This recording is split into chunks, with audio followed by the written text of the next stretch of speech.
अस्सलाम वालेकुम YouTube family, कैसे हैं आप सब। उम्मीद है कि आप सब खैरियत से होंगे।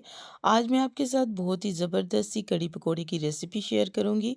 इंशाल्लाह आपको ये रेसिपी बहुत ज़्यादा पसंद आएगी। आज मैं आपको परफेक्ट तरीका बताऊंगी कि कड़ी पकोड़े कैसे बनाए जा सकते हैं और इंशाल्लाह ये सिंपल सी रेसिपी होगी और बहुत ईजी होगी और आपके लिए समझना भी बहुत आसान होगी।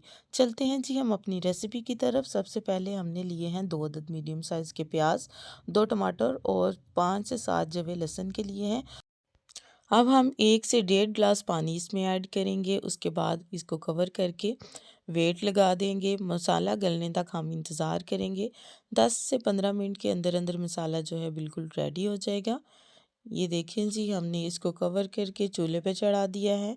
इसके बाद 10-15 मिनट के बाद जो है मसाला हमारा बिल्कुल जो है कुक हो चुका था। अब हमने इनको अच्छे तरीके से फ्राई करना है।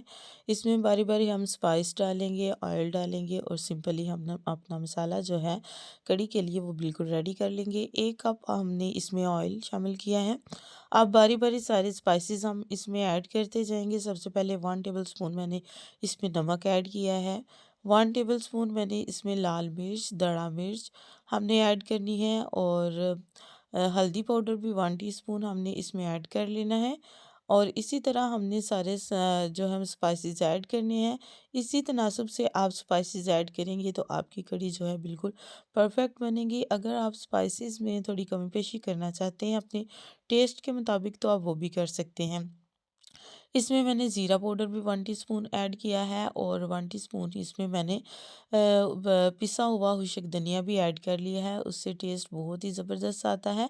अब हमने मीडियम सी आंच पे मसाले को फ्राई करना है।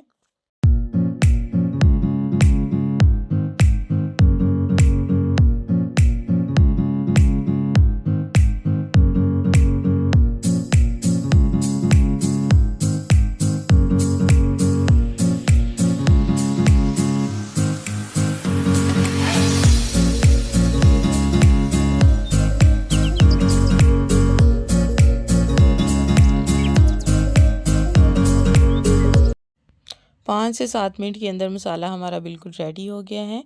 अब हमने 1 गिलास लस्सी ली है। 1 कप रेगुलर जो हम घर में यूज़ करते हैं वो बेसन इसमें ऐड कर दिया है और इसको अच्छे तरीके से हमने हैंड ब्लेंडर से मिक्स कर लेना है ताकि जो बेसन है उसकी कोई गुठली ना रह जाए। इसको अच्छे तरीके से हमने करना है, क्योंकि अगर इसमें कोई गुठली रह जाए तो वो बिल्कुल भी कड़ी में अच्छी नहीं लगती। इसलिए इसको आप हैंड ब्लेंडर से भी बीट कर सकते हैं। उसके अलावा इलेक्ट्रिक बीटर से भी इसको बीट कर सकते हैं। अब इसमें जो हमने मिक्सचर ऐड किया था वो सबसे पहले हमने इसमें ऐड करना है। बाकी इसके अलावा अगर आप दही की लस्सी है या दूसरी लस्सी आपके पास है तो जितनी क्वांटिटी में आपको चाहिए वो इसमें ऐड कर सकते हैं। तकरीबन 2 से अढ़ाई जग मैंने इसमें जो लस्सी के ऐड किए थे। मैं ज़रा ज़्यादा क्वांटिटी में कड़ी बना रही थी, मैंने इतनी ऐड किया है। अगर आप कम बनाना चाहते हैं तो उसमें कम क्वांटिटी के हिसाब से भी आप बना सकते हैं। इसमें हमने जितनी लस्सी हमें चाहिए थी वो इतनी इसमें ऐड कर दी है। अब हमने इसको कवर कर देना है इसके बॉयल आने तक। जब इसको बॉयल आना शुरू हो जाएगा तो हमने क्या करना है कि इसका कवर हटा देना है और मीडियम सी आंच पे इसको हमने रख देना है ताकि ये गाढ़ी होती रहे। अब हमने दूसरी साइड पे पकोड़ों का मिक्सचर रेडी कर लेना है। मैंने यहाँ पे लिए हैं 4 से 5 अदद आलू लिए हैं, जिनको हमने क्यूब्स की शक्ल में काट लिया है। इसमें हमने स्लाइस में नहीं काटना, क्योंकि स्लाइस में कटे के जो आलू होते हैं वो कड़ी में अच्छे नहीं लगते, इसलिए हमने क्यूब्स में काटे हैं। उसके बाद हमने पालक ली है वो ऐड कर दिया है। 2 से 3 अदर मीडियम साइज़ के जो प्याज हैं वो इसमें ऐड कर दिए हैं स्लाइसिस में कट किए हुए, और 2 मैंने सब्ज़ मिर्चें बारीक चॉप की हुई वो इसमें ऐड कर ली हैं। आपने सारे जो स्पाइसेस हैं वो मैंने जितने जितने ऐड किए हैं वो आपने ध्यान से देखने हैं। यही जो रेगुलर कप होता है वो 2 कप मैंने इसमें बेसन के ऐड किए हैं, जो कि इनफ है। अगर आपको ज़्यादा बेसन ऐड करना है तो वो भी कर सकते हैं, अदरवाइज़ 2 कप जो बेसन है वो इनफ है। इसके बाद हमने 1 टीस्पून इसमें डाला है नमक, 1 टीस्पून इसमें जाएगी सुरह मिर्चें और 1 टीस्पून इसमें जाएँगी धड़ा मिर्च जाएगी, हुशक धनिया जाएगा, ज़ीरा पाउडर जाएगा और थोड़ी-सी अजवाइन जाएगी। 1 चुटकी या 2 चुटकी अजवाइन डालें, इससे ज़्यादा अजवाइन बिल्कुल भी आपने ऐड नहीं करनी। अजवाइन डाल लेने से पकौड़ों का टेस्ट बहुत ही ज़्यादा ज़बरदस्त हो जाता है। अगर इसमें आप थोड़ा-सा चाट मसाला भी ऐड करना चाहते हैं तो वो भी आप कर सकते हैं, उससे भी टेस्ट जो है काफ़ी अच्छा आ जाएगा। इसके अलावा जो नमक है आप इसमें टेस्ट करने के बाद इसमें जो काम तो नहीं, लेकिन आप अगर काम लगे तो आप इसको ज़्यादा भी कर सकते हैं। जो है इसमें इस पॉइंट पे इसको अच्छे तरीके से हाथों की मदद से आपने मिक्स कर लेना है। मिक्स करने के बाद इसमें पानी ऐड नहीं करना, इसको आपने थोड़ी देर के लिए छोड़ देना है। जो हमने स्पाइसेस इसमें ऐड किए हैं उन्हीं की वजह से इसका मतलब ये थोड़े से नरम हो जाएँगे और इसमें पानी डालने की ज़रूरत नहीं पड़ेगी।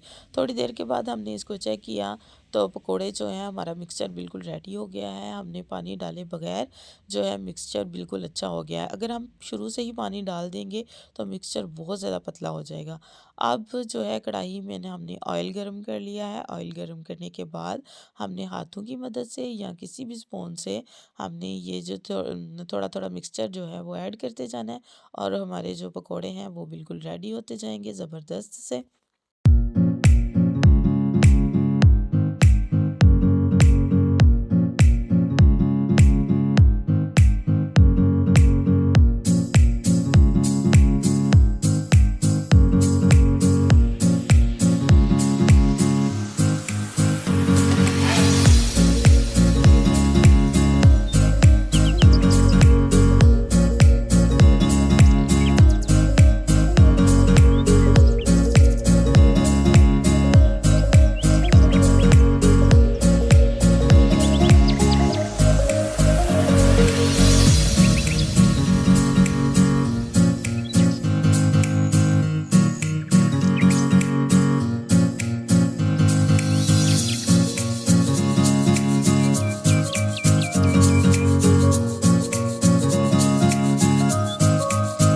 ये देखें जी, पकौड़ों का फर्स्ट बैच जो है क्रिस्पी और क्रंची सा बिल्कुल रेडी हो गया है। कितना ज़बरदस्त सा कलर आया है और बड़े क्रंची से बड़े मज़ेदार से पकौड़े जो हैं हमारे बन के रेडी हो गए हैं।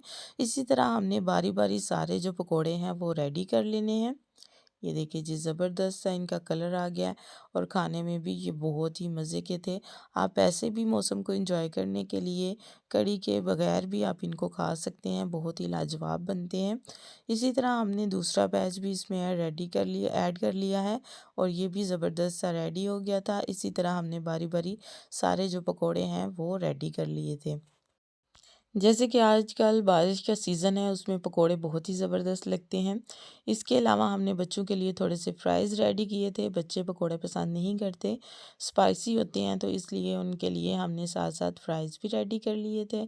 और बच्चों को ये फ्राइज़ बहुत ज़्यादा पसंद होते हैं और उनके लिए घर के जो फ्राइज़ होते हैं, वो बहुत ज़्यादा हेल्दी होते हैं। आप बाहर से चीज़ें लाने से बेहतर है कि आप घर में बच्चों को ऐसी चीज़ें बना के दिया करें, जो कि हेल्दी भी होती हैं और जो है कम बजट में घर में वो रेडी भी हो जाती हैं। ये ज़बरदस्त से फ्राइज़ जो हैं वो भी रेडी हो गए थे। लाइट सा इनका कलर गोल्डन सा आया, तो अब हमने इनको डिश आउट कर लिया है। अब साथ ही हमारी जो कढ़ी है वो बिल्कुल रेडी हो गई है। लास्ट में हमने 1 टीस्पून इसमें डाला है गरम मसाला और सब्ज़ धनिया इसमें ऐड कर लिया है। सब्ज़ धनिया ऐड किया है तो हमारी जो कढ़ी है वो बिल्कुल रेडी हो गई है। ये लो आँच पे हमने आधे घंटे के लिए रख दी थी और ये बिल्कुल रेडी हो गया है। अब जो है सारे पकोड़े हम बारी-बारी इसमें ऐड करते जाएँगे। पकोड़े हमने लास्ट पे इसलिए ऐड करने हैं, अगर हम पहले कर देंगे तो पकोड़े जो हैं टूट जाएँगे। हमने जब सारे पकोड़े बना लेने हैं, इसके बाद जब कढ़ी रेडी हो जाएगी तो हमने इसमें पकोड़े ऐड कर देने हैं। पकोड़े फिर ये होगा कि टूटेंगे नहीं।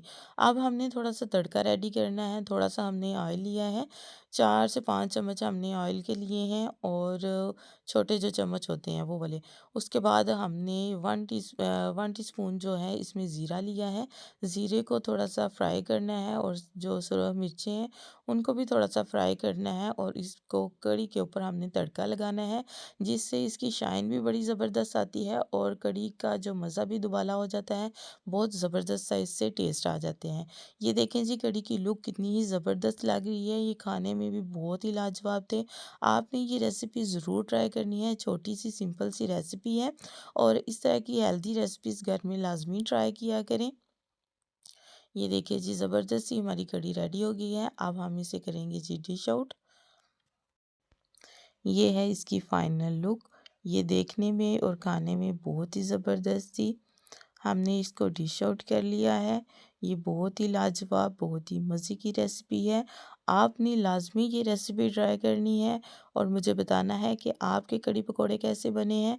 अगर आपको ये मेरी वीडियो पसंद आई हो तो प्लीज़ इसको लाइक शेयर लाज़मी कीजिएगा। अगर आप मेरे चैनल पे न्यू हैं तो मेरे चैनल को भी सब्सक्राइब कीजिएगा। फुल वीडियो वॉच करने के लिए और सपोर्ट के लिए बहुत बहुत शुक्रिया। अपना बहुत सारा ख्याल रखिएगा। मिलते हैं एक न्यू वीडियो के साथ, तब तक के लिए अल्लाह हाफिज़।